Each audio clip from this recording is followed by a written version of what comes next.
Hello students, welcome to Chemistry First YouTube channel. இந்த வீடியோல Unit 2 P Block Elements 1ல alum ஓட preparation பத்தி பார்க்க போறோம். So you know what is alum? Alum is a double salt of potassium aluminium sulfate. So இங்க potassium இருக்கு, aluminium இருக்கு. So it is your double salt. So இப்போ அதோட formulaவை நம்ம பார்ப்போம். So formula of alum வந்து K2SO4, Al2SO4 thrice and 24H2O. சில புக்ஸ்ல பாத்தீங்கன்னா hydrated potassium aluminium sulfate அப்படின்னு கொடுத்திருப்பாங்க. But if you write like this also it's right.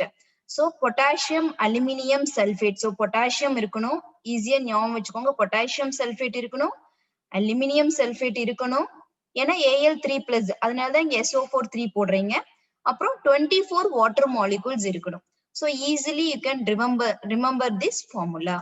இப்ப நெக்ஸ்ட் பாருங்க, இதுக்கு சில எக்ஸாம்பிள்ஸ் நம்ம பார்ப்போம். டிஃப்ரெண்ட் டைப்ஸ் ஆஃப் alum இருக்கு. அதுல some examples let us see. The first example is potash alum. So potash alumனா this what? potassium இருக்கும் அதுல. So aluminiumம் இருக்கும். So இதுதான் இப்ப இங்க எக்ஸாம்பிளா பார்த்திருக்கோம். So I think no need to repeat. Next பாருங்க, it is sodium alum. அப்ப பொட்டாஷ் இருந்ததுன்னா இங்க பொட்டாசியம் இருக்கணும். சோடியம்னா instead of potassium you have to write it as sodium. So Na2SO4, Al2SO4 thrice 24H2O. So நான் திரும்ப ரிப்பீட்டடா சொல்றேன்னா you can easily by heart it. அதனாலதான். So potassium aluminium sulfate, sodium aluminium sulfate. அப்ப potassium இருக்கிற இடத்துல Na போடுறீங்க. So இங்க SO4 2- ங்கனால Na2+, அதனால Na2. So இங்க பாருங்க, next is ammonium alum. So NH4 twice. So ammonium ion NH4+. So NH4 twice, SO4, Al2SO4 thrice and 24H2O. So this is the formula for ammonium alum. Next பாருங்க, chrome alum. So K2SO4, Cr2SO4 thrice. இந்த formulas எல்லாம் நீங்க படிச்சுக்கணும். Next 24H2O. So this is the formula for chrome alum. So கண்டிப்பா chromium இருக்கணும். So இங்க என்ன பாருங்க, chromium உங்களுக்கு இருக்கு. So this is the chrome alum. So next பாருங்க, இதோட physical property பாத்தீங்கன்னா almost all the alums are more soluble in hot water rather than cold water. So நீங்க நல்லா அதை எடுத்து போட்டு நல்லா hot water நல்லா heat பண்ணீங்கன்னா all the solid substances alum will be easily soluble. But இதே cold water எடுத்து உள்ள அந்த alum குள்ள போட்டீங்கன்னா that will not be soluble. So இந்த point ஏன் நான் highlight பண்ணி வச்சிருக்கேன்னா often they will be asking these questions in the 1 mark. Okay, so easily you can write alums are more soluble in hot water than in cold water. Okay, இப்போ நம்ம அதோட ப்ரிப்பரேஷனை பார்ப்போம். So ஆலம் எப்படி நம்ம prepare பண்ணணும்னு பார்த்தீங்கன்னா from its naturally occurring ore. So naturally occurring ore அப்படின்னு பார்த்தீங்கன்னா it is nothing but alunite. alunite தான் இது நேச்சர்லி அக்கரிங் ஓர். ஸோ அதோட ஃபார்முலா பார்த்தீங்கன்னா K2SO4, Al2SO4 thrice and 4AlOH thrice. இன் சிம்பிளா ஞாபகம் வச்சுக்கணும்னா பொட்டாசியம் aluminium இது ரெண்டும் நீங்க ஆல்ரெடி ஞாபகம் வச்சிருக்கீங்க. Instead of water molecules here you will be having aluminium hydroxide. So alum stoneல அதாவது alunite oreல you will be having aluminium hydroxide instead of water molecules. So இது ஒரு சின்ன ஹிண்ட்டா ஞாபகம் வச்சுக்கோங்க.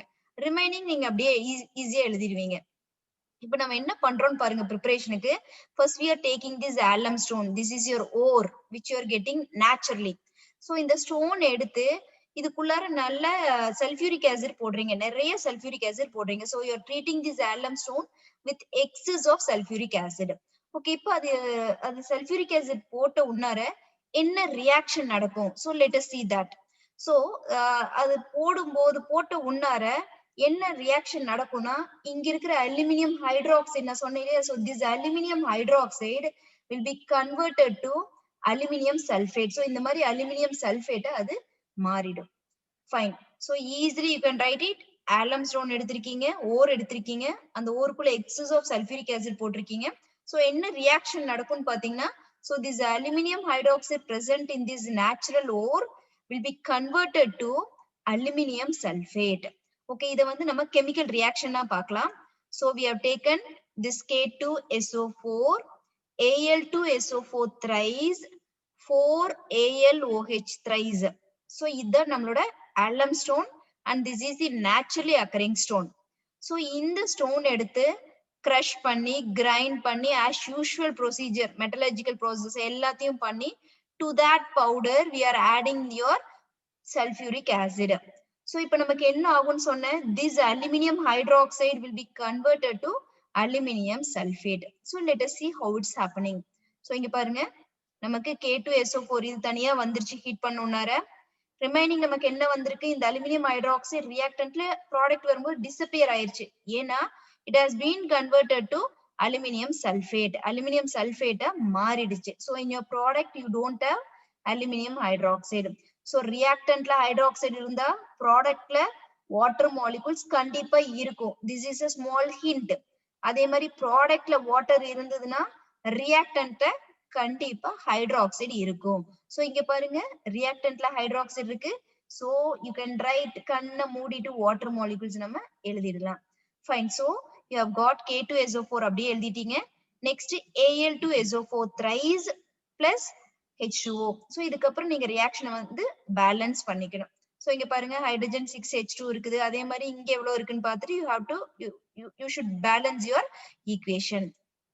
So next பாருங்க, இது இப்ப இந்த ப்ராசஸ் நடந்து நமக்கு என்ன கிடைச்சிருக்குன்னா நமக்கு ப்ராடக்ட் கிடைச்சிருக்கு. So அதுல பாத்தீங்கன்னா அந்த ப்ராடக்ட் கூட we will be adding a small quantity of potassium sulfate.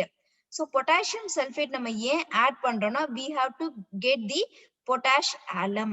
So அந்த substance அந்த ப்ராடக்ட்ல that what we got is nothing but your aluminum sulfate.